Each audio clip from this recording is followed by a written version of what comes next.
Our society is absolutely designed to shut down 90% of the potential of the human creature. Why should it be the case that a society is afraid of realizing human potential? What it comes down to is special interests. That there are those who run things in society, and that there are those who are there to kind of serve them, and serve their ends, and serve their needs. And so what our society has created is a realm of unquestioning meat robots, who will perform their daily tasks without complaining and without causing any trouble. And that may be very useful to certain small interest groups, but it's extremely damaging to the rest of humanity. Once we realize our potential, we don't need elites anymore. Who needs elites? Who needs to be led? This is another revelation that comes from working with psychedelics, is we do not need leaders. They over us, telling us what to do. They may imagine that that's what they're doing, but they have no right to do that. And the moment we begin to wake up and start asking really profound questions about the nature of reality and about the society we live in, their power is instantly diminished. And I think that's why we've seen such vigor and real nasty unpleasantness put into this horrible, wicked thing called the war on drugs, which is being used as an excuse to enter the inner sanctum of people's lives. See, if I'm not sovereign over my own consciousness, if I can't make free choices about my own consciousness, if I can't make those free choices while doing no harm to others, then I am not free in any useful or meaningful sense. And the moment that I free myself, then I become a danger to those who run things in the world. Anybody who has been led to question the nature of things profoundly as a result of psychedelics is a danger to the status quo. We risk being thrown in prison, we risk having our reputations destroyed if the powers that be enter our home and find that we're using psychedelics. I mean, this is really an Orwellian world that we've created. How dare some guy in a suit sitting in government tell me what to do with my consciousness, while at the same time they're allowing, you know, the glorification and glamorization of alcohol, which is one of the most dangerous drugs on the planet. I mean, alcohol is a seriously dangerous drug, whether you're talking about cirrhosis of the liver, or whether you're talking about traffic accidents, or whether you're talking about violence. Alcohol, there's no doubt about it. Nobody can dispute it. It's an extremely dangerous drug.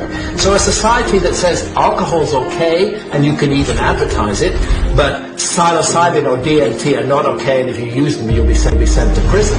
That society is just riddled through and through with unbelievable hypocrisy. And we have to bring that out. We have to show people this is the case, because what's going on here is a fundamental abuse of human rights.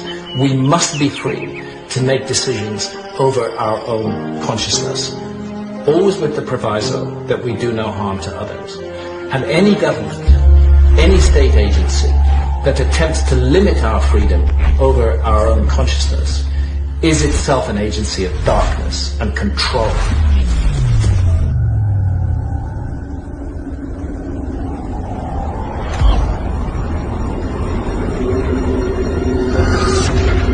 I think one of the wonders of these medicines, of DMT, is that they reconnect us to spirit.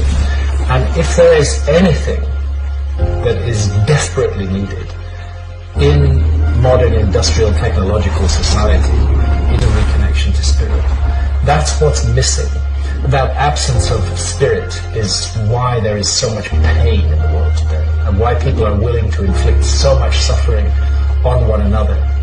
Once we reconnect with spirit, we realize that we are an intrinsic part of the human family. What the psychedelics are showing us is that we are all members of one family of consciousness, and that they strip away all the trivial shit like the color of our skin, or the country in which we are born, or the legal system under which we grew up. They strip that away and they bare the soul. Because, my God, it is a mystery to be alive at all, to have experiences, to have our senses, to fall in love, to be engaged in the world. All of that, if you think about it, I mean, where did we come from? We're born in these bodies, we grow up in a family, we go out there in the world, we take it all for granted, but it's a giant mystery from beginning to end.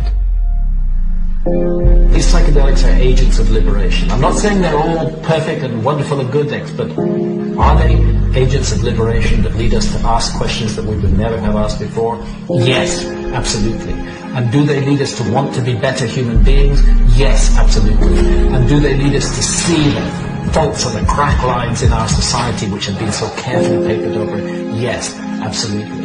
And as a result, there has been a concerted effort to suppress this growth of freedom. But you know what? It's not going to work.